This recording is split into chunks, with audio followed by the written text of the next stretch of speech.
Welcome to the Family Business Audiocast on LinkedIn.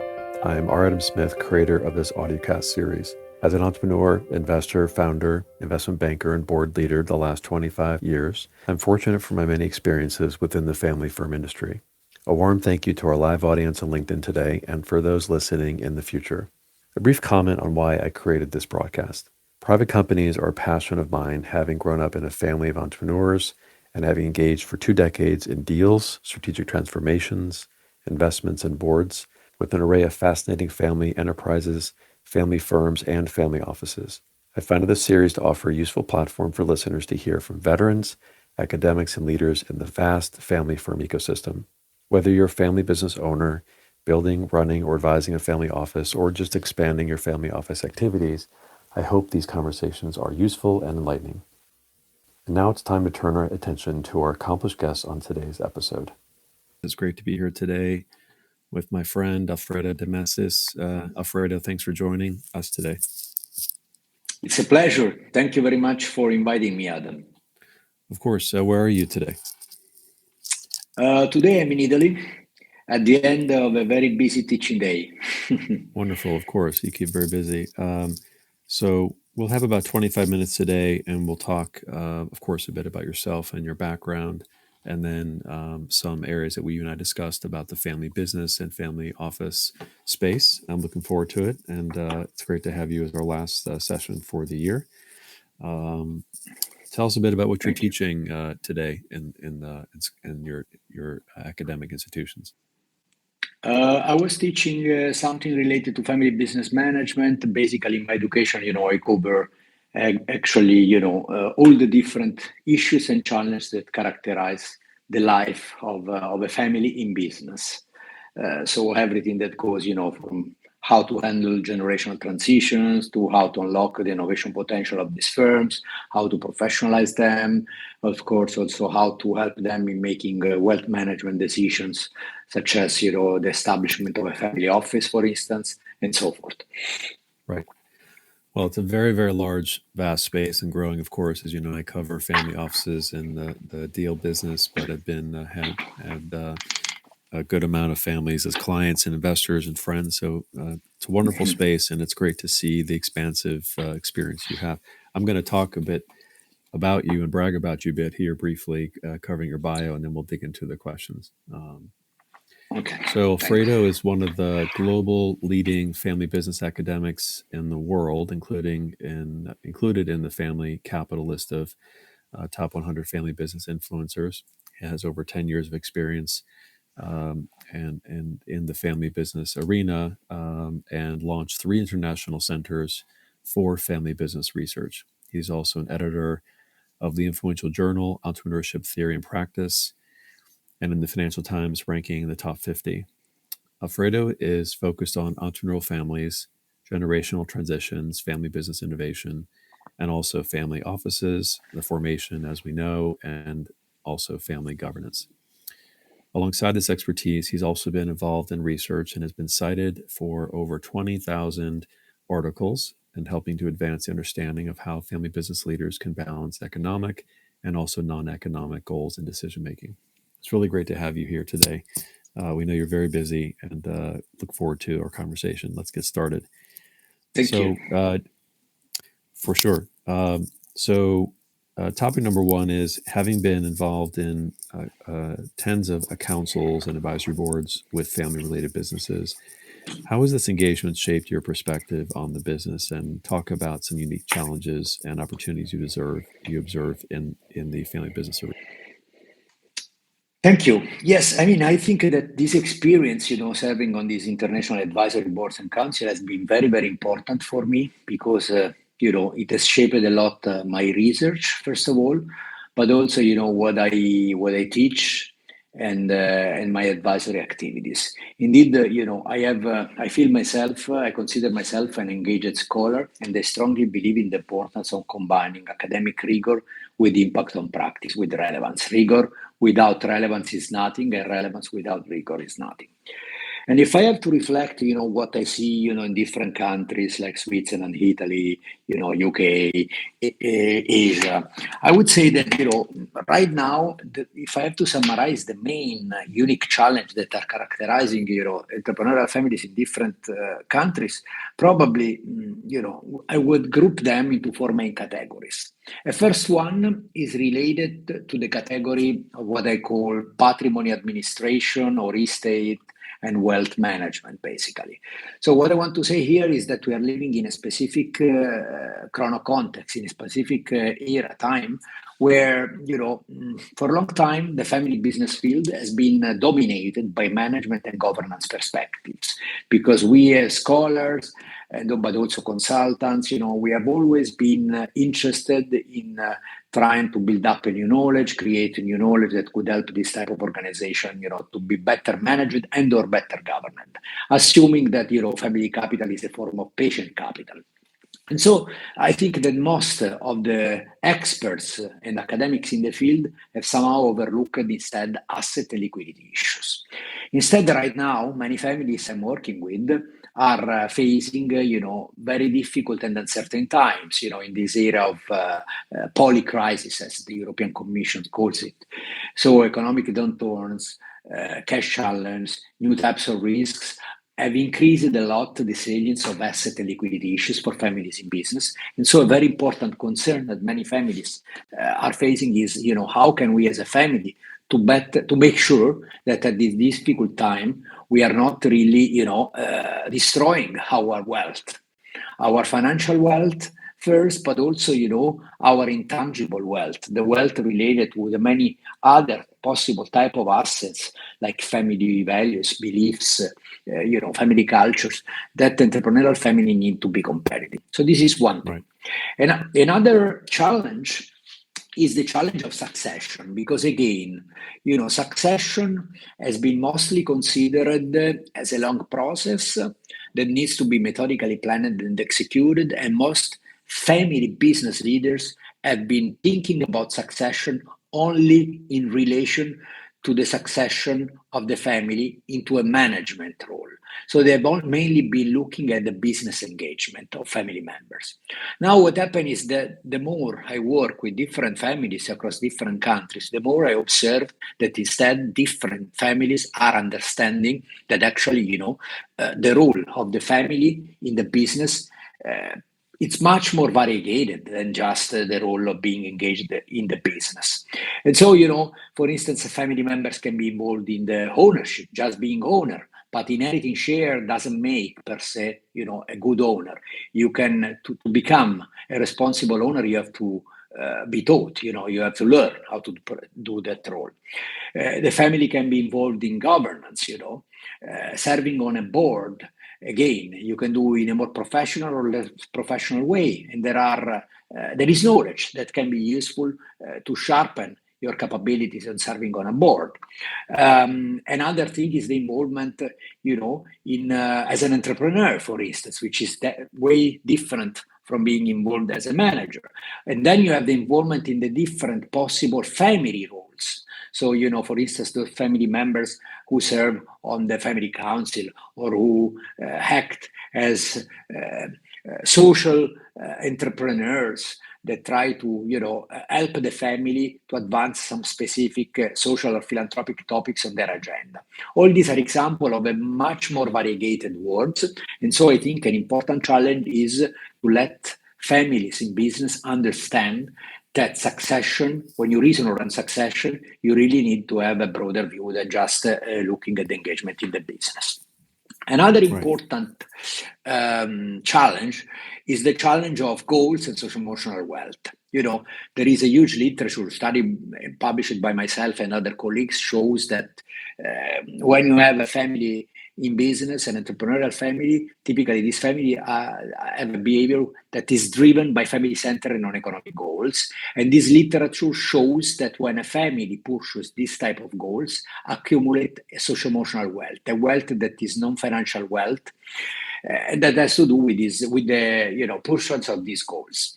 Now, what's happened is that I think that the previous pandemic, also, the current situation in terms of the wars, in terms of energy price crisis, etc., have increased the sensitivity of families to to society-centered goals. What I'm saying is that the negative emotions and the physical and emotional vulnerabilities that many family business actors have been feeling are leading, to an increasing importance of society-centered goals, which means that in the mindset of family business owners, the trade-off become much more complicated, because you will have to have trade-off between, family-centered non-economic utilities, society-centered utilities. A typical example, is the trade-off between health and wealth. Just to give an example, between life and livelihood, between the family utility or the business utility, or maybe the society utility. And so understanding how the society-centered priorities really are shaping the decisions that especially the next generation in family businesses are making, it's another very important thing. The very last unique challenge is, in my view, the fact that, again, as a consequence of the current situation, like the negative future outlook, the increasing uncertainty, etc., all these things have led family businesses to become more and more backward-looking. More and more backward-looking because, in a certain time, we all tend to look with very positive eyes to the golden age of the past. This means that tradition, the heritage of a family, the traditional values, become more and more important because they can serve as a sort of compass to orient the behavior of the different stakeholders, internal or external, to an organization. And so this means that the big challenge is for families to understand how they can consider and treat this past heritage, this tradition, as a strategic resource to compete. So this is another, important challenge in my view. Great. Yeah, those are 5 very strong pillars around the challenges of family business and planning and the evolution of the operating company, the single operating company often having the consolidation of wealth for the family, right? And evolving that into the family office. Correct. And then the family office evolving into either a multifamily office or into some form of multi-generational legacy that goes beyond the financial wealth into philanthropy. So we've had some conversations with some M&A and governance and practitioner experts, as you know, the last couple of months, including conversations around the evolution of the family business with Christina Wing and Angela Robles and Ron Diamond and Martin Roll, and recently with Matt Hughes with familybusiness.org. So those have all been quite interesting. And yes, let's talk about a bit about innovation. You're talking about the evolution of succession, but also moving from financial goals to non-financial goals. You've written a great deal of publications around innovation. Talk a bit about innovation for unlocking value and growth for the family business, and your thoughts on that, either operationally, but also at the governance level intellectually. Yes, thank you. Yes, innovation is very important, right? For every business, for everyone in a business environment, innovation is important because we know that without innovation, there is no sustainable competitive advantage.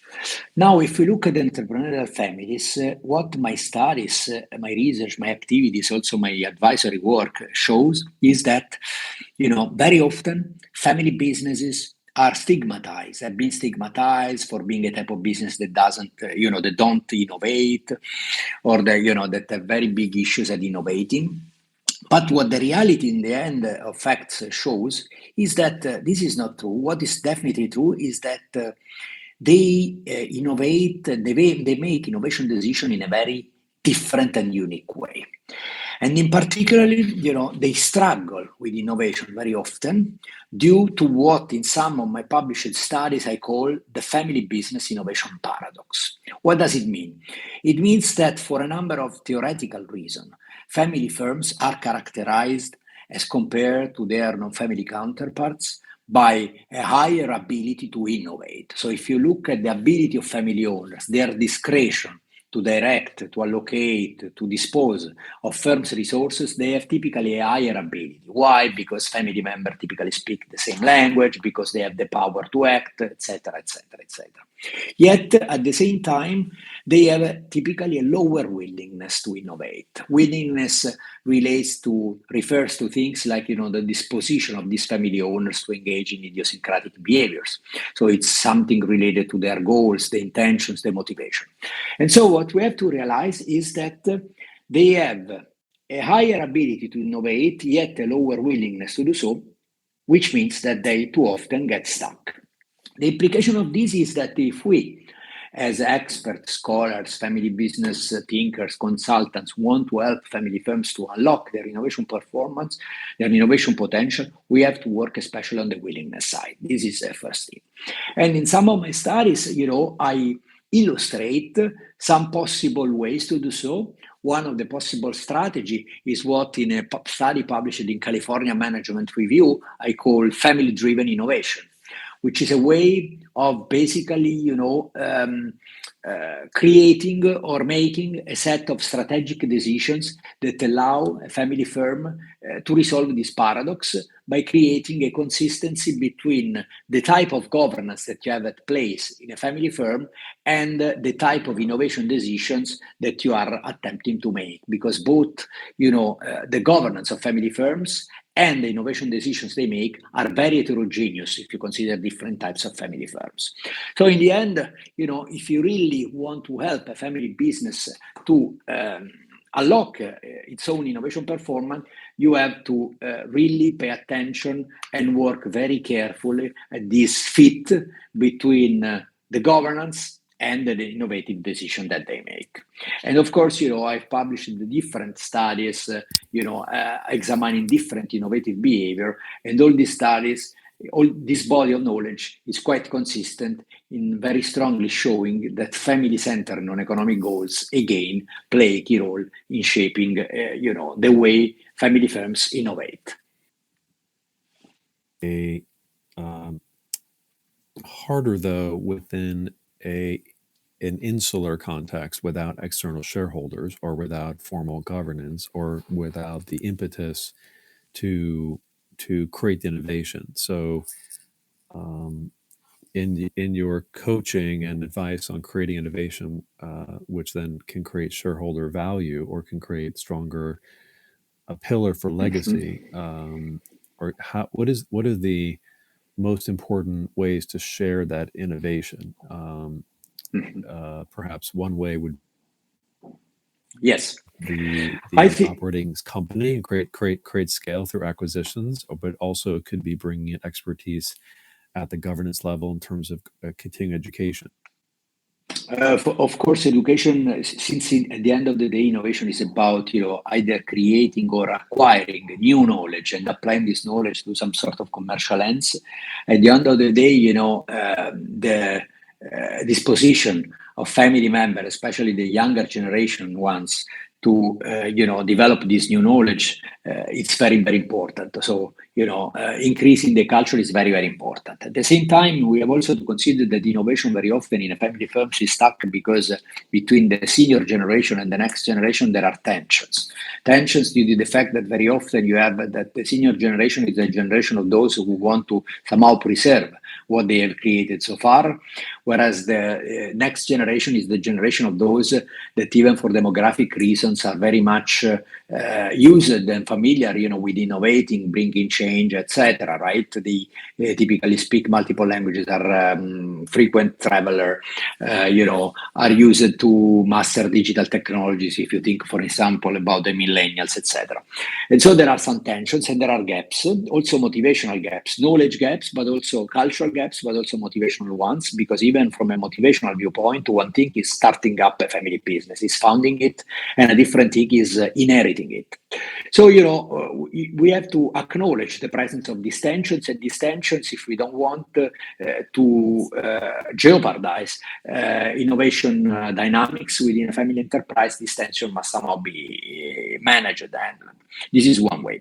Another thing is that you have to be aware, if you want to make innovation work in a family business, that many of the best practices that you can read in an innovation management handbook and that would work in a non-family business would actually not be working in a family firm.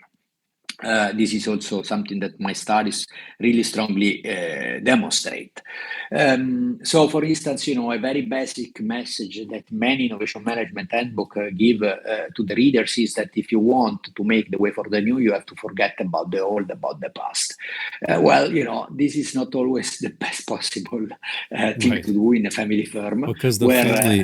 Because the family has a pride. There's a lot of pride in the legacy, and you can't disconnect the past with the future. Exactly. And also because, yes, you also in a family business, the past is so much visible, is so much important that dismissing it would be a mistake and would lead these families to incur in what I call a recency bias, where you only look at the most recent thing, but you forget about where you came from. Instead, a better strategy is probably to try to realize what some family businesses are very good at doing, which is what I call innovation through tradition. Okay, good. That makes sense. It's quite complicated. I know you have some articles that you've written about that. The listeners can find more about his research on Alfredo's website, but also at the Lancaster University Management School, by the way, and some of the other institutions he consults with. Alfredo is involved in the Family Business Review and also the Institute for Family Business Research Foundation, and then also the Family-Owned Business Institute. I noticed you've also written for the Harvard Business Review, and I've read some of those articles. Maybe tell us a couple of your favorite articles and some of the topics you've written about over the years. That would be great. Okay, so one topic that has very much attracted my attention in the more recent time is the topic of what I call establishing the entrepreneurial family galaxy. I'm writing a new book that will be out at the beginning of 2024. I'm delivering this month the last chapter of this book. And basically, in this book, what I say is that most of the actors in the family business space have been focusing just on the family business. What I say in this book instead is that, the way entrepreneurial families create and preserve and also increase value across generations is actually by setting up during their evolution a number of many different organizations, where some of them are, of course, family firms, might be family firms, but then they set up other organizations, could be the family office, could be the family foundation, could be the family business foundation, could it be the family museum, the family library, the family incubator, the family academy. So what I'm trying to say is that the more evolved enterprising families are really good at creating a sort of galaxy where you have at the center the family and then all these entities that refer to each of these organizations that they call family boundary organizations, because they are at the interface between the family and its assets. And so in this book, drawing on my research, what I do is basically unearthing how, providing a sort of roadmap for families to understand how to master the galaxy. So if you look at the role of a family at the galaxy level, it's clear that the role of the family is not anymore just a role of one entrepreneur in one single firm who has to scout the potential opportunity and exploit it, or a family that has to control and manage a specific business. But the role becomes more the role of a sort of family creator. The family works more as an architect of this galaxy, looking at these different organizations and understanding, for instance, now we need a family office. Okay, how is this family office to be integrated in terms of governance, within the whole galaxy? How should we as a family decide what type of governance to have with this family office? Should it be very much under our control? Should it be, only to a lower degree under our control? Which members should be involved? And this also for the other organizations. And I think there is really very much to learn from those entrepreneurial families that have been able to create a galaxy like that. So it's more about learning, this role of family creator or family architect within the galaxy. This is something, in my view, very much overlooked, unfortunately, and very, very important because, we are in an era where capitalism is really not anymore just about, scouting opportunities for a business and exploiting them, but, especially for entrepreneurial families, means really, working with a different higher level logic. So this is one thing. Another important topic, in my view, that unfortunately, despite being so fundamental of the behavior of a family firm, still didn't receive much attention and responses so far, is the one of understanding how the so-called psychological foundations of management of family firms. What does it mean? It means understanding how the different personal traits like narcissism, the different biases, heuristics, memories of family actors and also of non-family actors really play a role in shaping the behaviors of this organization. This also means looking at the emotions. We know that one of the very fascinating things about enterprising families is that their decision, their behavior are not always economically rational, are not really following a rationale, an economic rationality logic, because there are emotions at work. And yet, I think we are still quite far from fully understanding how this emotion play a role and how family members can, manage or handle such emotional behaviors in order to make, the decisions that are better for them. So these things of understanding emotions and psychological foundations of families is also very, very important. A third thing that, I'm currently working on with some special issue is the topic of, the family social impact.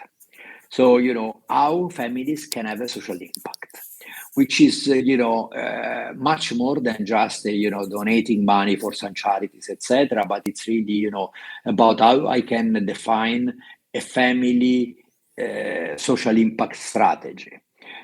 So what should be the logic? What should be the dynamics there? How can I have, for instance, engage in philanthropic initiatives that really have an impact? And I think the starting point of this would be to reflect and develop new knowledge about, what does it mean for a family to be impactful, which means defining new metrics, defining, new measures of impact, or just measures, because there are not so many measures of impact, and understanding that given the preeminence of these non-economic goals in family firms, very often, at least most, if not all of the families I've been working with, when you speak with them, they keep telling you that, having a strong impact on society is very, very, very important. So, I think this is another area which is very promising, both for scholars and for practitioners. Absolutely. Thank you. That's fascinating. We have some guests on the live event today, including Andrea and Stephen, and I see Monica, that are involved in family business advisory and succession and governance, and also the academic side. So that's very helpful. We can have a whole nother session on social impact, of course. With much Maybe, pleasure. yes, maybe we dig a bit more for our last topic into the transition of the family business into a larger company or a sale for an end event. You certainly are seeing more and more family businesses merge or sell to at the end of the private legacy, if you will. Yes. Can you share a bit on how the family business can preserve their legacy or at least their Mhm. values in the event of an acquisition or sale? Thank you. This is a very important, timely question. Well, one very important thing is actually, making sure that you have a legacy-oriented mindset, that you have, been able to stimulate within your family business some sort of legacy thinking, as sometimes I call it. What does it mean? It means that, for instance, you have to be sure that the entrepreneurial family has been able, to consider what they have, their whole galaxy, to come back to the previous terminology, as something for which they serve as custodians or stewards that they just take care of, and then they have to live for the next generation. So establishing this legacy mindset, in my view, is a very complex thing, of course, but is a very important thing, and something that the most illuminated families are doing when they nurture and grow their next generation.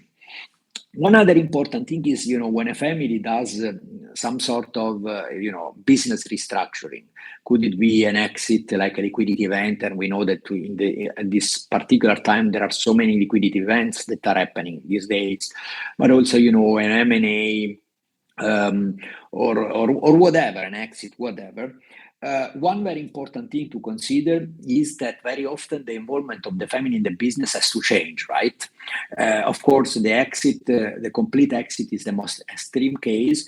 But what I'm trying to say is that if you, as a family, want to really master in the very good way, these restructuring initiatives, you need to understand that as the family and the business systems evolve over time, also the role of the family very often has to change. So at the very beginning, the family is maybe involved in the management, in the governance, and in the ownership of the organization. Then at some point, the family must understand that in order for the new business to grow and to expand, you need to have a step back, and maybe you need to instead professionalize the business and maybe make a step back from the management. Then at some point, you might decide also to step back from the governance and retain only position in the ownership, etc.